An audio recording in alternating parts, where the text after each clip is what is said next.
Hello, dear students. I welcome you in my first video lecture. मैं आपका स्वागत करता हूं मेरे पहले वीडियो लेक्चर। इस सेशन में हम लोग एक इम्पॉर्टेंट टॉपिक डिस्कस करेंगे। वो इम्पॉर्टेंट टॉपिक है ह्यूमन रिप्रोडक्शन। ये एनसीईआरटी क्लास 12 की बायोलॉजी बुक का चैप्टर नंबर 3 है। ये एक इम्पॉर्टेंट चैप्टर है और नीट में यूजुअली क्वेश्चंस इस चैप्टर से पूछे जाते हैं। क्वेश्चंस सिंपल होते हैं। नीट के क्वेश्चन के अटैम्प्ट करने का सिंपल फंडामेंटल है और 360 आउट ऑफ 360 बायोलॉजी में करने का एकमात्र फंडा है कि आप इस क्लास को अटेंड करें, थॉरली कॉपी और पेन के साथ बैठें, इसको स्टडी करें। इसके बाद आप एनसीईआरटी बुक को खोलें और साथ में मेरा सजेशन है कि आप 2 कलर का मार्कर रखें और प्रीवियस ईयर क्वेश्चंस को भी आप देखें।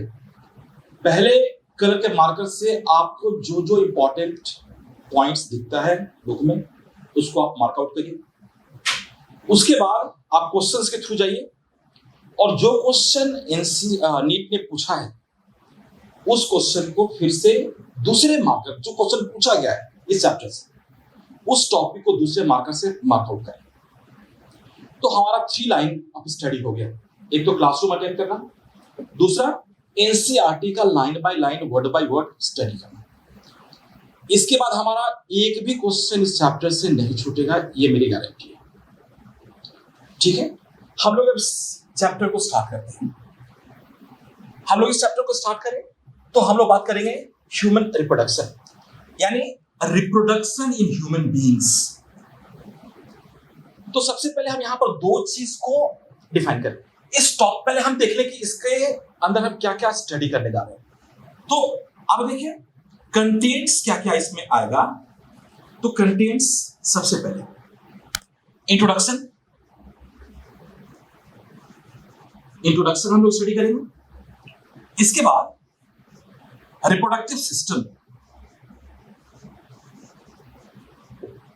reproductive system of male and female। इसके बाद गैमेटोजेनेसिस,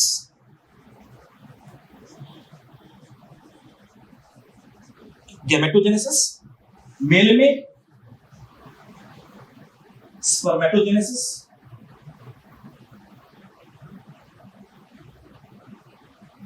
एंड फीमेल में oogenesis।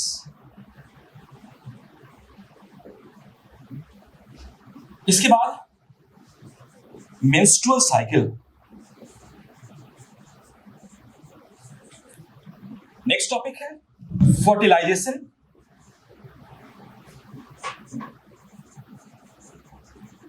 And implantation.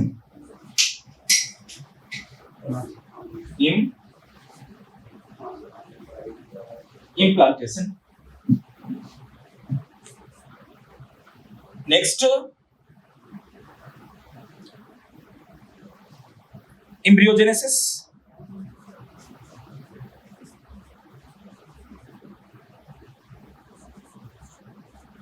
and fetal development।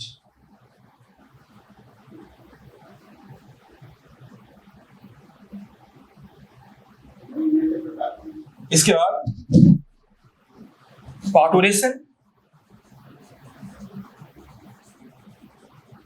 And lactation. ठीक है, तो ये हमारा टॉपिक है जो इस चैप्टर में हम लोग कवर करने जा रहे हैं। इस पूरे सेशन में हम लोग इसमें से कुछ टॉपिक आज कवर करेंगे और आगे की वीडियो में दूसरे टॉपिक्स को कवर करेंगे। अब इंट्रोडक्शन का हम लोग स्टार्ट करेंगे। सबसे पहले इसको एक बार मैं ओवरव्यू कर देता हूं। इंट्रोडक्शन में हम लोग करेंगे ह्यूमन क्या है और ह्यूमन के अंदर रिप्रोडक्शन किस तरीके से होता है। इसके बाद मेल और फीमेल रिप्रोडक्टिव सिस्टम का पूरा डिटेल हम स्टडी करेंगे यहां पर। इसके बाद process of formation of gametes in male reproductive system and in female reproductive system. Male reproductive system में गैमेट फॉर्मेशन मैकेनिज्म को हम स्पर्मेटोजेनेसिस कहते हैं। फीमेल रिप्रोडक्टिव सिस्टम में गैमेट फॉर्मेशन मैकेनिज्म को हम oogenesis कहते हैं। गैमेट फॉर्मेशन होगा तो गैमेट फॉर्मेशन के बाद ट्रांसफर ऑफ गैमेट होगी और ट्रांसफर ऑफ गैमेट लीड करेगा अब किसको? फर्टिलाइजेशन को। लेकिन इसके पहले हम लोग एक टॉपिक पढ़ लेंगे कि ह्यूमन की जो फीमेल है वो 28 डे लॉन्ग साइकिल फॉलो करती है, रिप्रोडक्टिव साइकिल फॉलो करती है, और उस साइकिल को हम लोग मेंस्ट्रुअल साइकिल कहते हैं। उसका टोटल डिटेल हम यहां स्टडी करेंगे। इसके बाद जब गैमेट ट्रांसफर होगा और गैमेट आपस में मीट करेंगे तो फर्टिलाइजेशन जाइगोट फॉर्मेशन, और इस जाइगोट फॉर्मेशन के बाद कंसीविंग यानी प्रेगनेंसी होगी और उसके बाद इसका इम्प्लांटेशन होगा। इम्प्लांटेशन के बाद डेवलपमेंट प्रोसेस स्टार्ट हो गया जिसमें एम्ब्रियोजेनेसिस और फीटल डेवलपमेंट। फीटल डेवलपमेंट के बाद में पार्टुरेशन जो कि चाइल्ड बर्थ का प्रोसेस है, ठीक है। और चाइल्ड बर्थ के प्रोसेस के साथ साथ simultaneously milk production in the mammary gland, इसको हम लोग लैक्टेशन कहते हैं। ये पूरा टॉपिक हम लोग डिस्कस करेंगे अलग अलग वीडियोस में। आज पहले हम स्टार्ट करते हैं introduction in the human reproductive system. Okay, introduction में हम स्टार्ट करें तो देख रहे हैं ह्यूमन रिप्रोडक्शन। सबसे पहले हम लोग ह्यूमन को इंट्रोड्यूस करते हैं। ह्यूमन को इंट्रोड्यूस करते हुए कहते हैं कि ह्यूमन क्या है?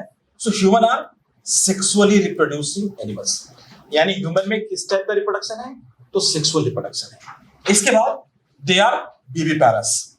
विविपारस का मतलब क्या होता है? It is a kind of reproduction जिसमें एनिमल डायरेक्ट यंग वंस को बर्थ करते हैं। वो एग ले नहीं करते हैं, वो अपने जैसे यंग वंस को बर्थ करते हैं। ये विविपारस है। ये रेगुलर ब्रीडर है, यानी अब हम इस बेसिस पर कि ब्रीडिंग एनिमल किस तरीके से करते हैं उनको दो तरीके से क्लासिफाई करते हैं। एक जो केवल सीजन में ब्रीडिंग करते हैं, एक पार्टिकुलर सीजन में उनकी फीमेल एग को प्रोड्यूस करती है और फर्टिलाइजेशन को अलाउ करती है। उस टाइप के फीमेल और उस टाइप के एनिमल्स को हम लोग नॉन प्राइमेट्स कहते हैं। और नॉन प्राइमेट्स के अंदर फीमेल का जो सेक्स साइकिल है और सेक्सुअल साइकिल है उसको ऑयस्टर साइकिल कहते हैं। लेकिन ह्यूमन बीइंग के बारे में बात करते हैं, ये रेगुलर ब्रीडर है। इसके ब्रीडिंग के ऊपर सीजन का कोई इफेक्ट नहीं है। ये रेगुलर ब्रीडर है, इसलिए इसको प्राइमेट्स कहते हैं। इस प्राइमेट्स का कि जो फीमेल है वो रेगुलरली हर 28 दिन पर ओवम को प्रोड्यूस करती है और फर्टिलाइजेशन को अलाउ करती है। और इसके बाद हम लोग यहां पर बात करें ह्यूमन में जो फर्टिलाइजेशन का काइंड है वो इंटरनल फर्टिलाइजेशन है। हम जानते हैं कि फर्टिलाइजेशन के दो टाइप होता है। अगर fusion of gametes female body के अंदर हो तो उसको इंटरनल फर्टिलाइजेशन कहते हैं। अगर फ्यूजन ऑफ गैमेट्स बॉडी के आउटसाइड हो, फीमेल बॉडी के आउटसाइड हो, तो उसको हम लोग क्या कहते हैं? External fertilisation. तो ह्यूमन में जो फर्टिलाइजेशन है वो इंटरनल है, और फर्टिलाइजेशन के बाद का जो स्टेज है जाइगोट फॉर्मेशन और डिफरेंट स्टेजेस ऑफ डेवलपमेंट सारे फीमेल के रिकॉग्नाइज साइट पर होते हैं, इसलिए इस टाइप के डेवलपमेंट को भी हम इंटरनल डेवलपमेंट कहते हैं। इसके बाद हम लोग आते हैं मोस्ट इंपॉर्टेंट पार्ट पर कि ह्यूमन के बारे में कहते हैं कि दे हैव सेक्सुअल डायमॉर्फिज्म। यानी डायमॉर्फिज्म का मतलब क्या होता है? डाई मींस टू, मॉर्फिज्म का मतलब क्या होता है? बनावट। यानी सेक्सुअली ह्यूमन के बॉडी दो तरीके के होते हैं, एक मेल का और दूसरा फीमेल का। जो एक्सटर्नल फीचर्स है, और इसको हम किस बेसिस पर क्लासिफाई करते हैं? कैसे कह सकते हैं कि कोई भी एनिमल सेक्सुअल डायमॉर्फिज्म कंटेन करता है? तो हम देखें कि जितने भी सेक्सुअल कैरेक्टर्स हैं वो दो बॉडी का डिफरेंट। जैसे मेल का सेक्सुअल कैरेक्टर और फीमेल का सेक्सुअल कैरेक्टर इंटायरली डिफरेंट हो, तो उस टाइप के एनिमल में किस टाइप की मॉर्फिज्म होगी? सेक्सुअल डायमॉर्फिज्म होगी। अब सेक्सुअल डायमॉर्फिज्म में मेल और फीमेल इंटायरली डिफरेंट है। मेल के अंदर सेक्सुअल कैरेक्टर्स और फीमेल के अंदर सेक्सुअल कैरेक्टर्स टोटली डिफरेंट आता है। अब मेल का बात करें तो ह्यूमन मेल की बॉडी जब फाइनल ग्रोथ एंड डेवलपमेंट हो गया, मेल ने प्यूबर्टी अटेन कर ली, तो चेंजेस क्या क्या आते हैं? अब देखिए, सबसे पहले हम लोग बात करें कि बॉडी की बिल्डिंग, यानी बॉडी मेल की मोर मस्कुलर है देन द फीमेल, यानी ये मेल मोर मस्कुलर, फीमेल हो गई लेस मस्कुलर।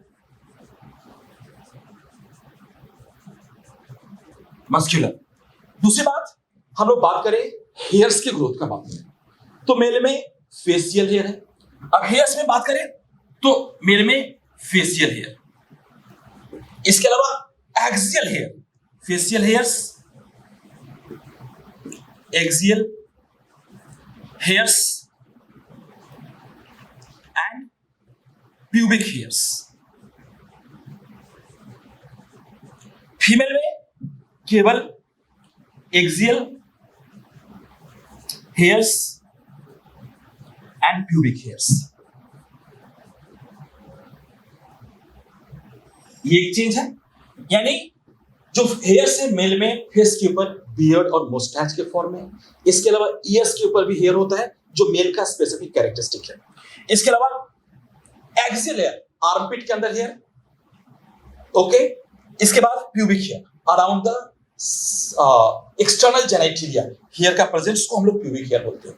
फीमेल में एक्सियल हेयर से यानी आर्मपिट के अंदर हेयर का होना, इसके अलावा प्यूबिक हेयर होना, यानी सेक्सुअल एक्सटर्नल जेनिटलिया के आसपास हेयर का होना, ये प्यूबिक हेयर का प्रेजेंस है। इसके बाद हम लोग और कैरेक्टरिस्टिक को देखें तो अब साउंड के बारे में बात करें तो मेल के अंदर क्रैक्ड साउंड है, उसकी पिच लो होती है। ये ऐसा होता है, ऐसा क्यों होता है? क्योंकि आफ्टर अटेनिंग प्यूबर्टी मेल का लैरिंग्स एनलार्ज कर जाता है और बाहर निकलने पर उसको हम लोग एडम्स एप्पल बोलते हैं। ये एनलार्जमेंट फीमेल में नहीं होता है, यानी फीमेल में एडम्स एप्पल नहीं दिखता है, तो फीमेल का साउंड कैसा हो गया? श्रील हो गया, पतली आवाज हो गई, और उसका पिच कैसा हो गया? हाई पिच हो गया। ये डिफरेंसेस है। इसके अलावा अब हम लोग और बात करें तो पेल्विक रीजन के बारे में बात करें। मेल का पेल्विक रीजन नैरो होता है, फीमेल का पेल्विक रीजन ब्रॉड होता है।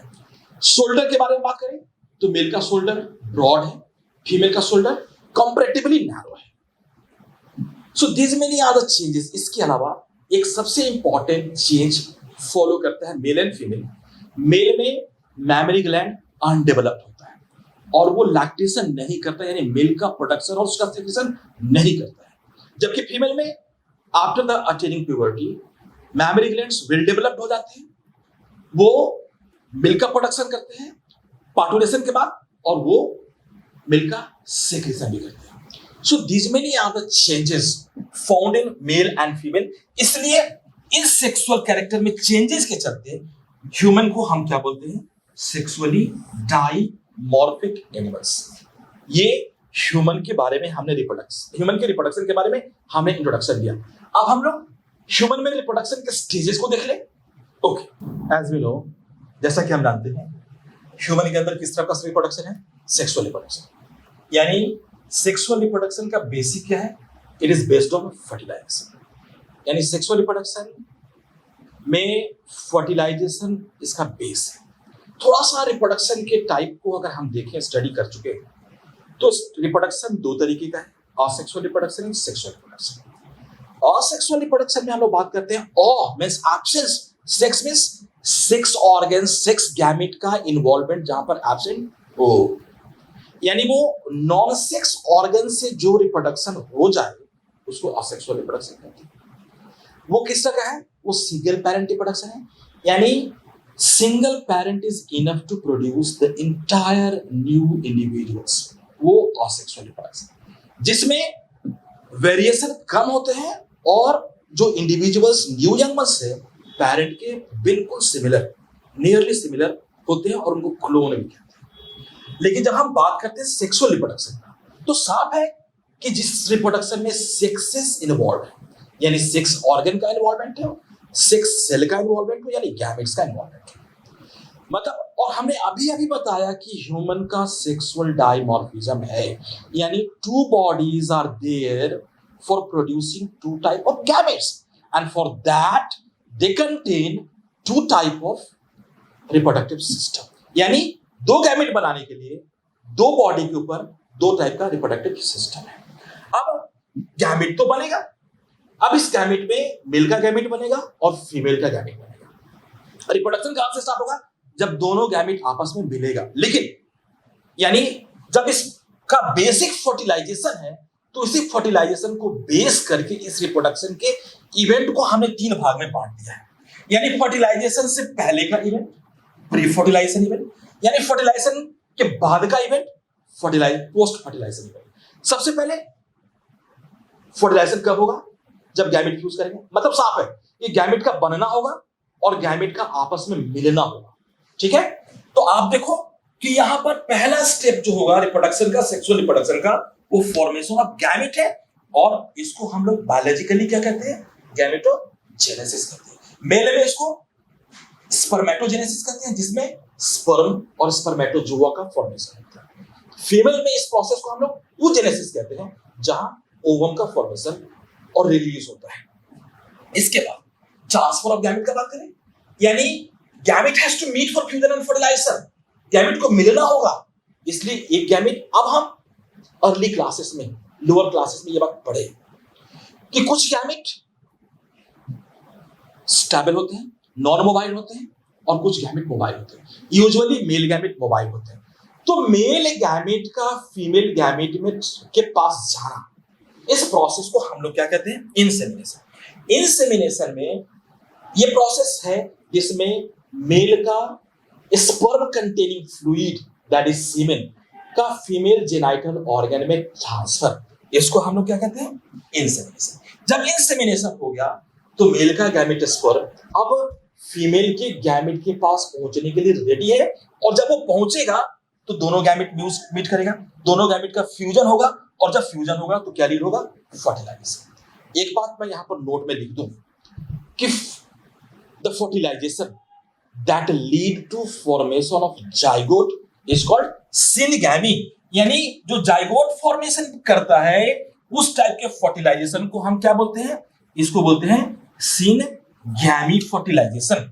अब ये सिनगैमी फर्टिलाइजेशन हुआ, फ्यूजन ऑफ गैमेट तो हो गया, जैसे फ्यूजन ऑफ गैमेट हुआ जाइगोट बन गया, and soon after the formation of zygote, अब ये जाइगोट किस प्रोसेस में जाएगा? डेवलपमेंट प्रोसेस में जाएगा, यानी ये फर्टिलाइजेशन के बाद का प्रोसेस स्टार्ट हो जाएगा। अब डेवलपमेंट आप देख लो, डेवलपमेंट के कई स्टेजेस हैं। डेवलपमेंट इनिशिएट कहां पर, फर्टिलाइजेशन होता कहां पर है? तो फीमेल को ओविडक्ट में होता है। इनिशियल डेवलपमेंट कहां स्टार्ट होता है? तो फीमेल के ओविडक्ट में स्टार्ट होता है, यानी जाइगोट अब सेल का डिवीजन स्टार्ट कर दिया, और ये सेल का डिवीजन जाइगोट के अंदर होना स्टार्ट होता है, इसलिए उस सेल के डिवीजन को हमने क्या कहा? क्लीवेज कहा। क्लीवेज करने के बाद अब अगला स्टेज क्या बनता है? ब्लास्टोसिस्ट। डेवलपमेंट का अगला स्टेज, पहला स्टेज क्या हुआ? जाइगोट के अंदर सेल का डिवीजन, और सेल का डिवीजन एक पर्टिकुलर स्टेज पर पहुंचे, जब से किस लेवल पर हो जाए, यानी जाइगोट 8 to 16 सेल्ड हो जाए, समटाइम्स 32 सेल, तो उस स्टेज को हम क्या बोलते हैं? उस प्रोसेस को ब्लास्टोलेशन कहते हैं, और उस स्टेज के फॉर्मेशन को ब्लास्टोसिस्ट फॉर्मेशन कहते हैं। अब ब्लास्टोसिस्ट बना, अब ये ब्लास्टोसिस्ट ओविडक्ट से कहां पर पहुंच गया? फीमेल के यूटेरस में पहुंच गया, और फीमेल के यूटेरस में जाके यूटेराइन वॉल के साथ ये अटैच कर जाएगा। तो attachment of the blastocyst with the female uterine wall is called implantation, और इस इम्प्लांटेशन के साथ ही कंसीविंग हो गई, यानी प्रेगनेंसी स्टेबलिश्ड हो गई। अब इस स्टेबलिश के बाद चेंजेस आएंगे, दोनों तरफ से चेंजेस आएंगे, यूट्राइन वॉल में भी चेंज आएगा, ब्लास्टोसिस में भी चेंज आएगा, और ये चेंज पहला फॉर्मेशन करेगा, वो क्या करेगा? प्लासेंटा का फॉर्मेशन। प्लासेंटा एक लिंक है मदर बॉडी और फिटस के बीच में, ये सारे कंटेंट्स को मदर, इसेंशियल कंटेंट्स को मदर के बॉडी से फीटस तक ट्रांसफर करती है और फीटर के बॉडी में प्रोडक्ट प्रोड्यूस्ड वेस्ट को फिर से मदर बॉडी में लेके आता है।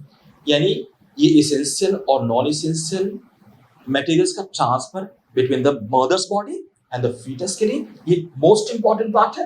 ये प्लासेंटा फॉर्मेशन हो गया। प्लासेंटा फॉर्मेशन के बाद अब क्या होगा? ये सबसे इंपॉर्टेंट प्रोसेस है जिसको हम लोग जेस्टेशन कहते हैं। जेस्टेशन में क्या होता है कि ये जो फीटस है अब ब्लास्टोसिस्ट अब चेंज करना शुरू और ये चेंज करके क्या करता है तो जर्मिनल लेयर बनाता है। और ह्यूमन ट्रिप्लोब्लास्टिक है, आप 11 में पढ़े हैं। ये ट्रिप्लोब्लास्टिक एनिमल अब 3 लेयर के जर्म लेयर्स बनाएगा। ऊपर वाले को एक्टोडर्म, मिडिल वाले को मेसोडर्म और अंदर वाले को एंडोडर्म। और यही तीनों लेयर इसको हम क्या बोलते हैं?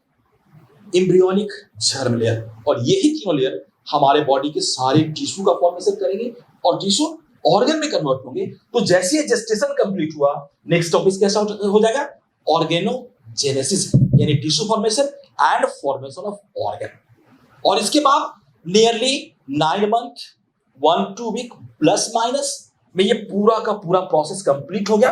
और अब जो fully developed baby is ready to come out, यानी अब चाइल्ड बर्थ की प्रोसेस होनी शुरू होगी।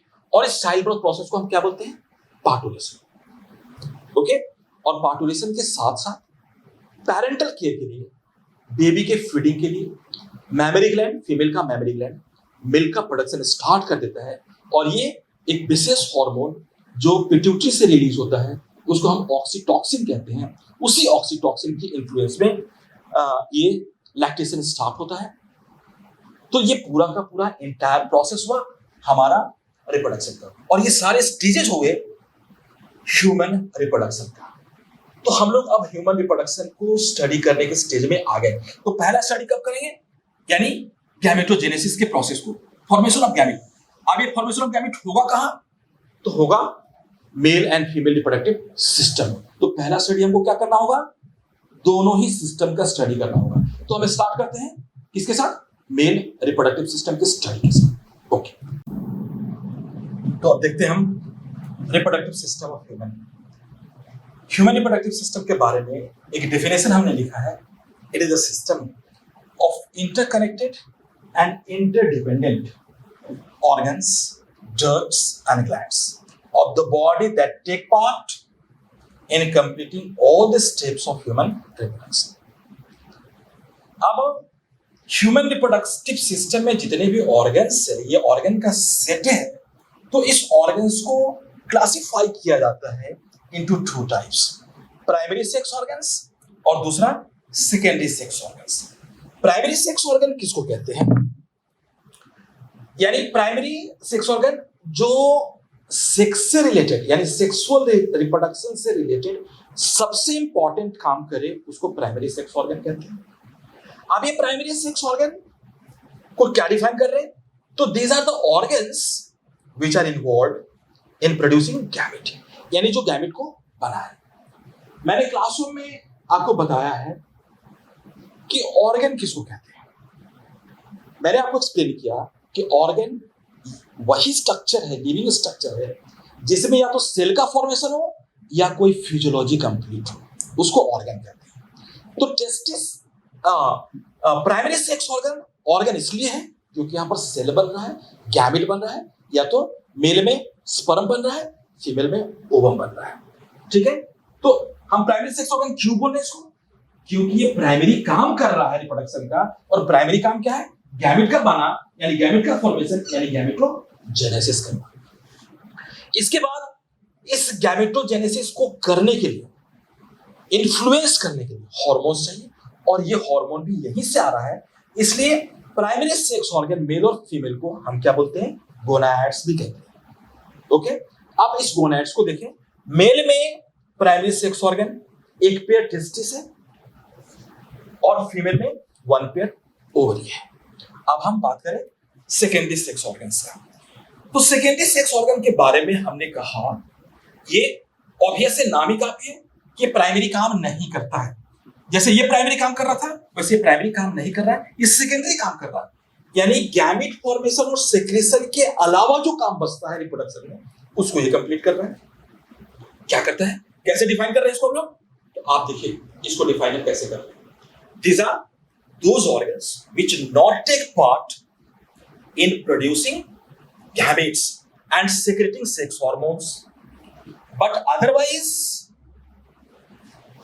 important, यानी ये दोनों काम किए बिना इनका इंपॉर्टेंस सेक्सुअल रिप्रोडक्शन को कंप्लीट करने। क्या क्या काम करेंगे, तो गैमेट का ट्रांसफर का काम करेंगे, फर्टिलाइजेशन के बाद उसको होल्ड करने का काम करेंगे, डेवलपमेंट को करेंगे। इसलिए हम क्या बोले कि ये बिना गैमेट बनाए, बिना हार्मोन को सीक्रेट किए रिप्रोडक्शन में रोल प्ले करे, उसको हम लोग सेकेंडरी सेक्स ऑर्गन्स कहते हैं। अब इस सेकेंडरी सेक्स ऑर्गन्स को हम लोग कैसे क्लासिफाई करते हैं, तो आप देखो सेकेंडरी सेक्स ऑर्गन्स को हम लोग दो तरीके से क्लासिफाई करते हैं। एक तो हम इसको बात करते हैं एक्सेसरी डक्ट्स में, एक्सेसरी डक्ट्स। और अब एक्सेसरी डक्ट का बात करें तो मेल में क्या क्या है, एक्सेसरी डक्ट में मेल में रेटिटेस्टिस, रेटिटेस्टिस, रेटिटेस्टिस के बाद वासा, इफेंसिया, वासा इफेंसिया के बाद एपिडिडाइमिस, एपिडिडाइमिस, एपिडिडाइमिस के बाद वास डिफर्स,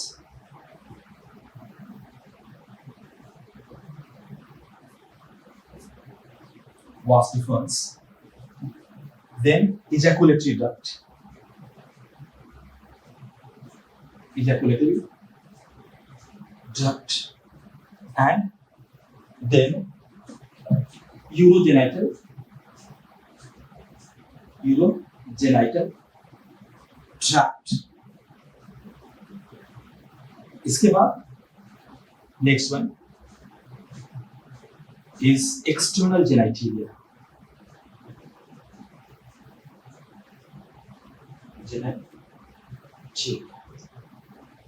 तो इस यूरोजेनाइटल ट्रैक्ट, इसके बाद अब आप देखें सबसे पहले हम लोग सेकेंडरी सेक्स ऑर्गन को क्लासिफाई कर रहे हैं। इसी क्लासिफिकेशन में पहला क्लासिफिकेशन हमने कहा एक्सेसरी डक्ट। अब एक्सेसरी डक्ट में पहले मेल का बात कर रहे हैं, तो मेल का accessory duct rete testis, vasa efferentia, epididymis, vas deferens, ejaculatory duct and urogenital tract. इन सारे का स्टडी अभी हम लोग तुरंत ह्यूमन मेल रिप्रोडक्टिव सिस्टम में करेंगे। यानी ह्यूमन मेल रिप्रोडक्टिव सिस्टम में आपसे पूछा जाए कि एक्सेसरी डक्ट कौन कौन से हैं, तो हमारे पास एक लिस्ट तैयार। क्या क्या लिस्ट है, कहां से स्टार्ट करिए, तो rete testis, vasa efferentia, epididymis, vas deferens, ejaculatory duct and urogenital. जब हम ये बातें सीख गए तो ह्यूमन रिप्रोडक्शन में जाते ही हमारे लिए इजी हो गया। ओके, अब दूसरा बात कि हम फीमेल के एक्सेसरी डक्ट के बारे में बात करें। फीमेल के एक्सेसरी डक्ट के बारे में बात करें। फीमेल फीमेल में एक्सेसरी डक्ट में क्या हुआ, one pair fallopian tube, fallopian tubes, इसके बाद यूटेरस एंड वैजिना। ये हो गया फीमेल में एक्सेसरी डक्ट का बात करें। तो एक्सेसरी डक्ट में फीमेल में क्या हुआ, वन पेयर फैलोपियन ट्यूब, इसको और हम लोग क्या कहते हैं, ओवी डक्ट भी कहते हैं। यानी जो ओवम को ओवरी से रिलीज होने के बाद कैच करे और उसको ट्रांसपोर्ट करे यूटेरस तक। इसके साथ साथ यही साइट है जहां पर मेल और फीमेल गैमेट मीट करते हैं, फर्टिलाइजेशन होता है। यूटेरस ये फीमेल रिप्रोडक्टिव सिस्टम के सेंटर में एक कैविटी है जो अलाउ करता है डेवलपमेंट को, इम्प्लांटेशन, प्रेगनेंसी और डेवलपमेंट को। इसके अलावा वैजिना ये एक ट्यूब है जो बर्थ कैनाल के रूप में सर्व करती है। सबसे पहले ये रिसीव ऑफ मेल गैमेट करती है, इसके अलावा साथ साथ ये चाइल्ड के बर्थ को अलाउ करती है। So these are the ducts present in the female reproductive system. अब दूसरा बात करें एक्सेसरी ग्लैंड्स का बात करें। सेकेंडरी सेक्स ऑर्गन्स में दूसरी बात आ गई असेसरी ग्लैंड्स का। अब असेसरी ग्लैंड्स में मेल और फीमेल को देख लें। ओके, अब यहां देखिए मेल में असेसरी ग्लैंड्स में क्या क्या हुआ। सो वन पेयर सीधे सेमिनल वेसाइकल, सेमिनल वेसाइकल, दूसरा प्रोस्टेट ग्लैंड, ग्लैंड, और तीसरा बॉल्बोयूरेथ्रल,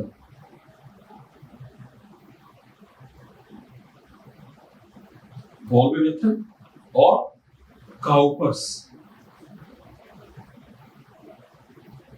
ग्लैंड्स। यानी ह्यूमन रिप्रोडक्टिव सिस्टम में 3 असिस्टेंट ग्लैंड्स होते हैं, सेमिनल वेसाइकल, प्रोस्टेट ग्लैंड और बॉल्बोयूरेथ्रल। इनका काम क्या है? ये सिक्रीशन प्रोड्यूस करते हैं जो स्पर्म के साथ मिलके, इनका सिक्रीशन स्पर्म के साथ मिलके सीमेन को प्रोड्यूस करता है, स्पर्म को नरिश करता है, स्पर्म को लेके जाता है फीमेल जेनिटल ट्रैक्ट में फॉर फ्यूजन एंड फर्टिलाइजेशन। ठीक है, तो ये मेल असेसरी ग्लैंड्स हो गए। मेल असेसरी ग्लैंड के बाद अब हम यहां पर फीमेल की असेसरी ग्लैंड को भी देख लें। क्या क्या हुआ मेल में असेसरी ग्लैंड? तो सेमिनल वेसाइकल एक पेयर, प्रोस्टेट ग्लैंड सिंगल और बॉल्बोयूरेथ्रल ग्लैंड एक पेयर। ये असेसरी डक्ट के साथ कनेक्टेड होते हैं। क्या करते हैं? तो ये सेक्रीशन प्रोड्यूस करते हैं और इनके कंबाइन सेक्रीशन को हम सेमिनल प्लाज्मा कहते हैं। और ये सेमिनल प्लाज्मा जब स्पर्म के साथ मिक्सअप करता है तो ये सीमन हुआ, और ये सीमन स्पर्म को लेके जाता है फीमेल जेनिटल ट्रैक्ट में, वहां उसको नरिश भी करता है। इसके बाद अब फीमेल के असेसरी ग्लैंड के बारे में बात करें। तो फीमेल का असेसरी ग्लैंड फीमेल में अब ये 2-3 ही असेसरी ग्लैंड है, और ये दोनों इसका जो ग्लैंड है, सबसे पहले जो एक इंपॉर्टेंट ग्लैंड है उसको बोलते हैं बार्थोलिन ग्लैंड, दूसरा वेस्टिबुलर ग्लैंड,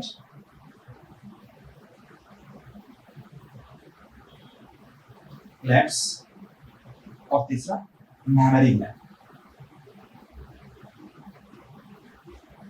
ग्लैंड्स।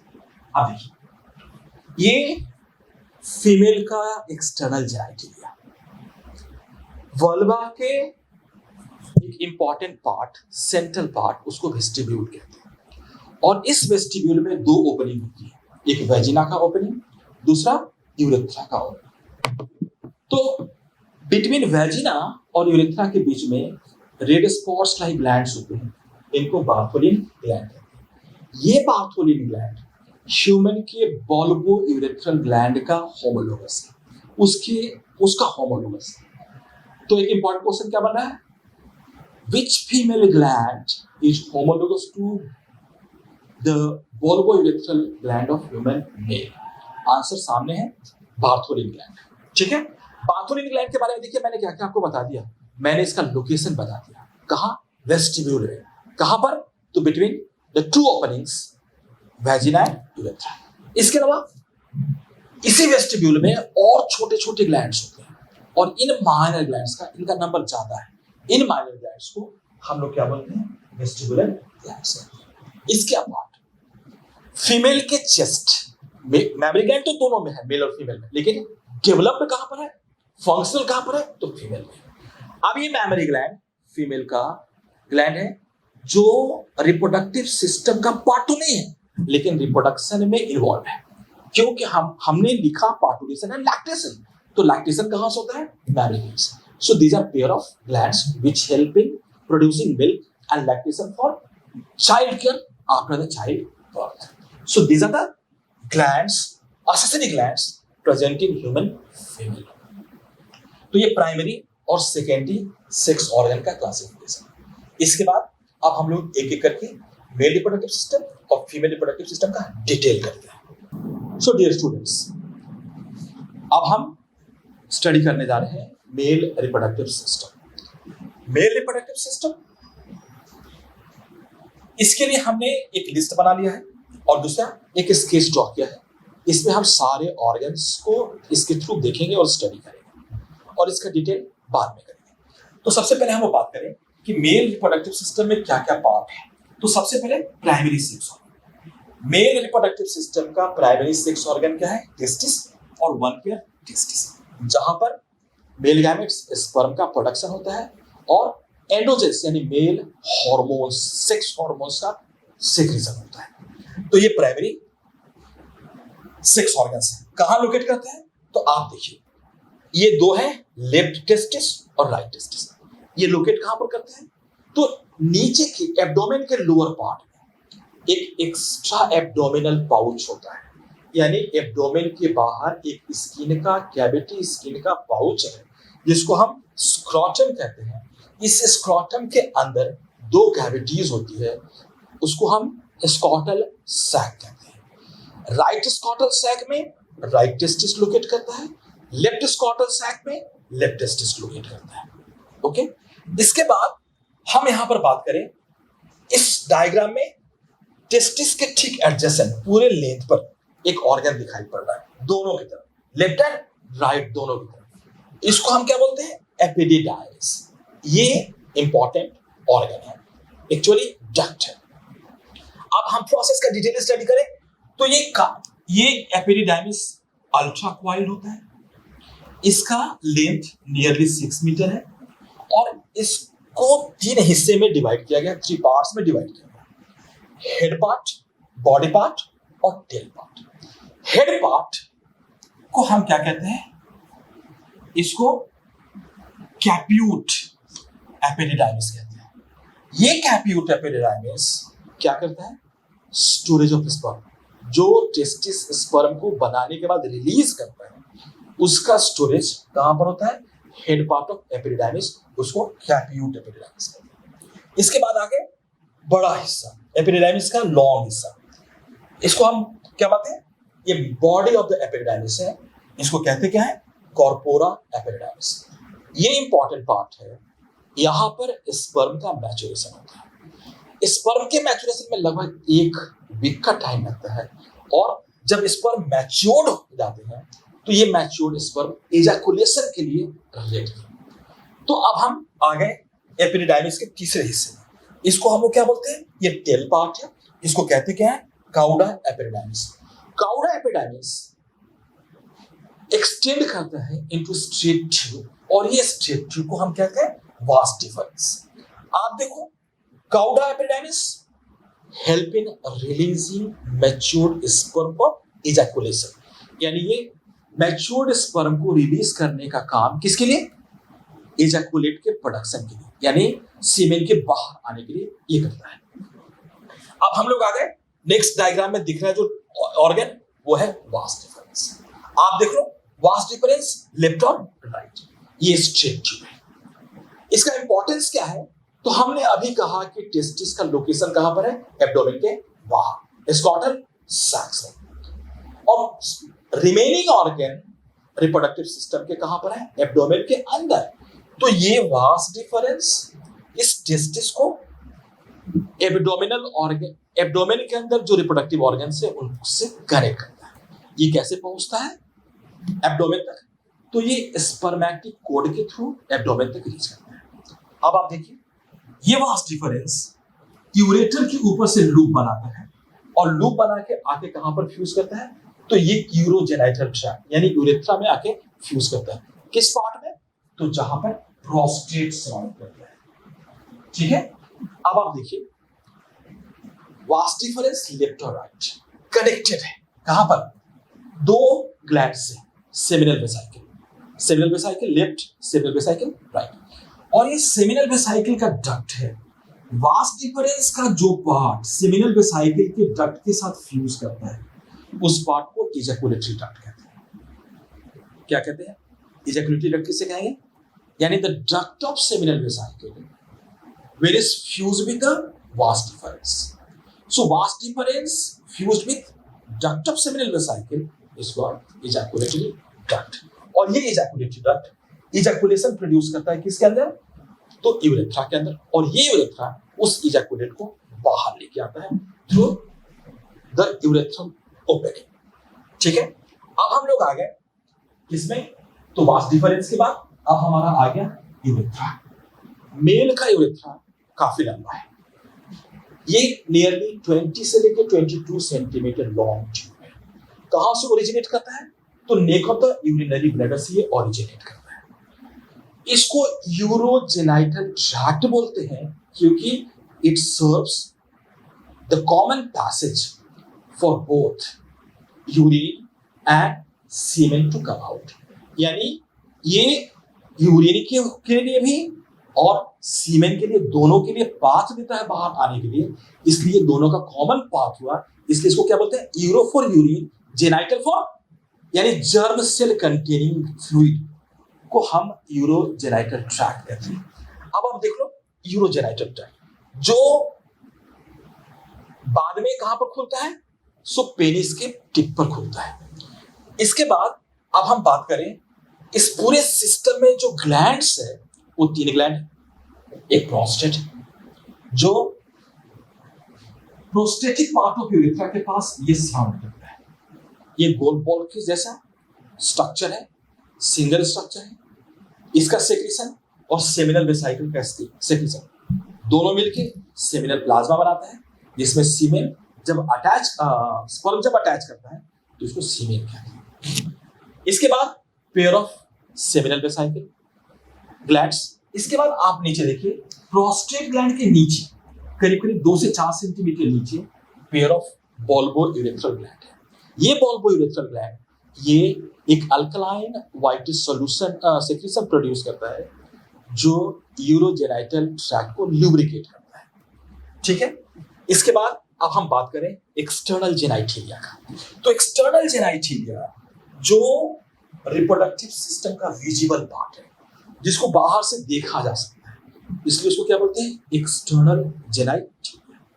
इसमें इसको 2 ऑर्गन रिप्रेजेंट करते हैं, एक तो स्कॉटम जो pigmented hair containing skin pouch है, जिसके अंदर 2 कैविटी है, स्कॉटल्स है, उसमें टेस्टिस लोकेट करते हैं, और उसके ठीक जस्ट बाहर एक मस्क्यूलर स्ट्रक्चर हैंग करता है, दैट इज कॉल्ड पेनिस। और ये पेनिस को हम लोग कॉपुलेटरी ऑर्गन कहते हैं। ये हाईली इरेक्टाइल, इसका मोस्ट ऑफ द पार्ट ये यूरेथ्रा को कवर करता है। इसके टिप को ग्लास पेनिस कहते हैं जो हाईली सेंसिटिव है, और इसका टिप एक टेक्टाइल मेम्ब्रेन यानी मूवेबल मेम्ब्रेन से कवर्ड है। उस मेम्ब्रेन को हम फोरस्किन या प्रिप्यूज कहते हैं। ओके, ये पूरा का पूरा स्ट्रक्चर ह्यूमन रिप्रोडक्टिव सिस्टम का स्ट्रक्चर है। अब 1 बाय 1 डिटेल हम नेक्स्ट स्टेप में करेंगे, नेक्स्ट सेशन में करेंगे।